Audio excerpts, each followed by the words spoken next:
La CGTM se mobilise aujourd'hui parce que depuis 2015, nous demandons audience à notre président pour différents points de revendication qui remontent auprès de nous à travers les salariés. Et depuis 2015, M. Joël Jean-Pierre, notre président, refuse de recevoir à la CGTM aucun représentant de ce syndicat. D'accord. Donc on a décidé de passer à une nouvelle sorte à une offensive en fait. Donc, voilà. Alors les points que nous revendiquons, c'est notamment l'application de la Convention nationale des crèches, où M. Joël Jean-Pierre nous a écarté de tout travail d'échange parce qu'il s'obstine à travailler avec un seul syndicat. M. Joël Jean-Pierre veut modifier le rythme de travail des agents de la pouponnière sans pour autant les consulter, en tout cas pour une partie. Et puis il y a d'autres mesures comme par exemple, la dilapidation d'argent pour régler certains conflits.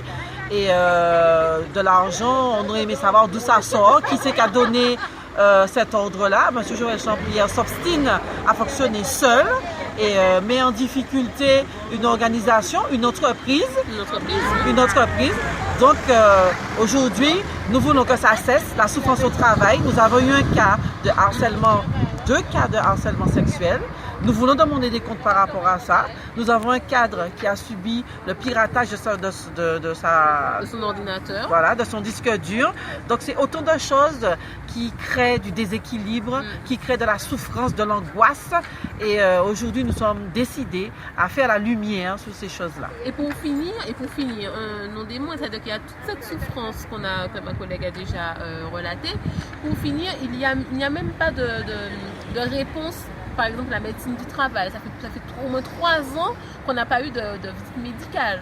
On a plein d'éducateurs, des collègues n'ont pas de fiches de poste. Les cartes professionnelles ne sont pas conformes, on n'est pas en mission avec des enfants, on n'est pas représentatif de notre entreprise. Des fois, on me demande même, vous êtes qui pour pouvoir entamer une démarche pour un enfant? Et je veux dire, parce qu'on n'a pas de quoi se représenter, de quoi dire qui nous sommes professionnellement parlant. Et il n'y a pas de transparence par rapport à l'intégration des contractuels. Donc les embauches se font, mais sur quels critères? Il n'y a pas d'équité.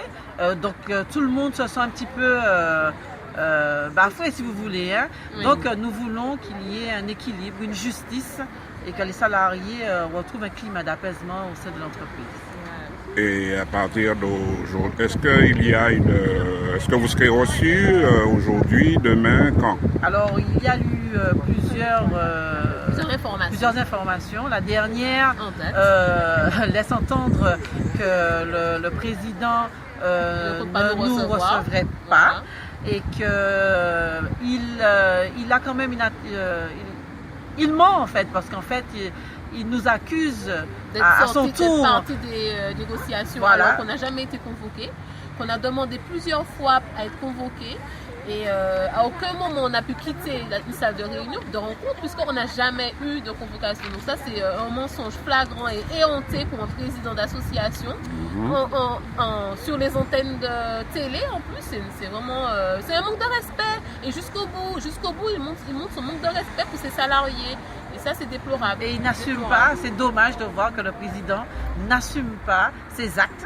Hein? Ça montre sa lâcheté, ça montre son incapacité et ça montre qu'il n'a pas compris l'ampleur de la mission qui lui incombe, le non-respect des familles, le non-respect des enfants et le non-respect de la protection des salariés dont il a la responsabilité. Et donc nous, on reste motivés.